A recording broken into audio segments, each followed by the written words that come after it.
A bad fuel injector could cause a host of drivability problems on a vehicle. Let's walk through how to test both voltage and current flow through the injector using guided component tests. Okay, so as I said, we'll go through guided component tests because that's the easiest way to do it.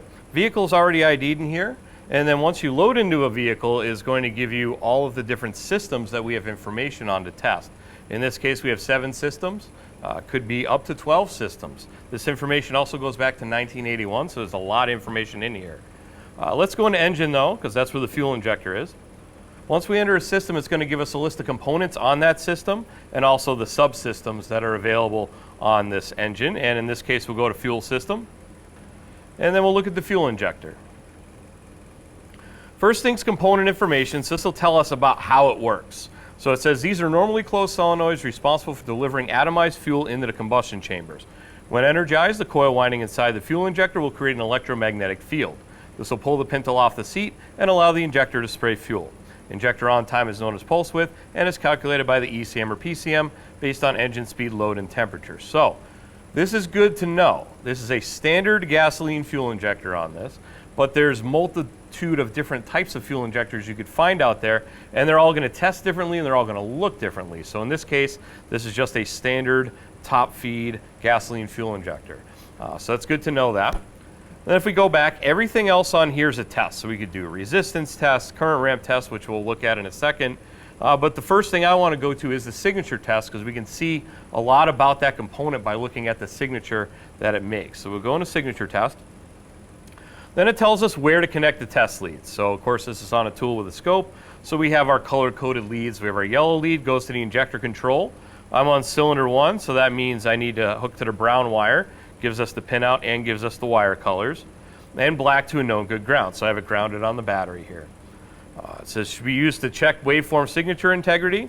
And here's what it's supposed to look like. We'll hit view meter and see if it matches.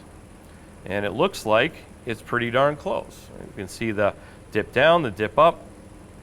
Now I want to take a little bit closer look at this. So I'm going to change some of the settings. Like I said, the tool does automatically set it up for us, but sometimes you want to make a little bit of an adjustment to see a little bit better. So we'll pop into the meter, and then we will bring our time down a little bit more. Bring it down to say 20 milliseconds.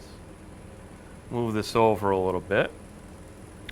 All right, so we can see the voltage coming in. What we should see is we should see alternator voltage at the first line. Let me turn on my cursors to get a measurement here. All right, so stop it.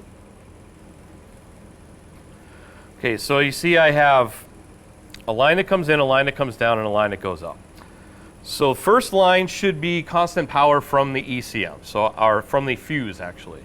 So we should see constant alternator voltage. So in this case, 14.2 volts, engine's running, looks good. When it turns it on, it pulls it down to ground, so we want to see a nice sharp pull down to pretty much 0. And in this case, I see 0.2 volts right there. Now it grounds it to turn it on for a set amount of time, so we'll just move our cursors again and take a look. So from there to there, how long is the computer commanding it open? In this case, I see 2.45 milliseconds, so a little under 2.5 milliseconds to fire. And at an idle, that's probably pretty good. Next thing we see is this big spike. So what this spike is as it said, it builds an electromagnetic field when it's open. So when it pulls that pintle off the seat, when it's holding that open, it is going to be storing all that electricity inside. It works on a very similar principle to an ignition coil. So when all that electricity is then released, it has to go somewhere, so it goes back into the line. So if I measure how tall this is at the top, probably right about there, I'm seeing 52.3 volts. So it's 14 volts in, 52 volts out. Now this is going to vary depending on what type of fuel injector it is, how many windings are in it, how much voltage has gone into it, how long it's open. Way too many variables to say here's what good is. But what you would want to do on a vehicle is just compare injectors across the different cylinders to see is one higher or lower than the other. Now that's checking it voltage-wise, verifying the circuit's okay. We can also check it mechanically by checking the current flow through the injector. So I'm going to turn on another channel here, channel 2. I'm going to set that to current. I already have it hooked up on the car. Oh, got to be recording. So I'm going to set that to low amps. And we can see it looks a little small there, so I'm going to bring it up to 2 amp max. All right, a little noisy, so we'll put the filter on. And we'll get it roughly there. All right. So we can see how they match up. So should have no current flow through the circuit or very minimal current flow through the circuit when it's off. When it goes to turn on, we want to see a nice smooth ramp like this. It kind of dips down a little bit.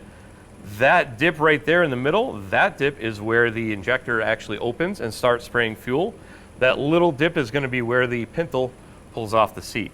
And then when it's time to close the injector, we see we also get another little spike of current in there. And then it comes down, drops off, and levels off. So we can see how current and voltage relate to each other. Now what you want to do if you're checking a single injector and you suspect you have a mechanical problem, watch that little dip. You see it's roughly the same time every time.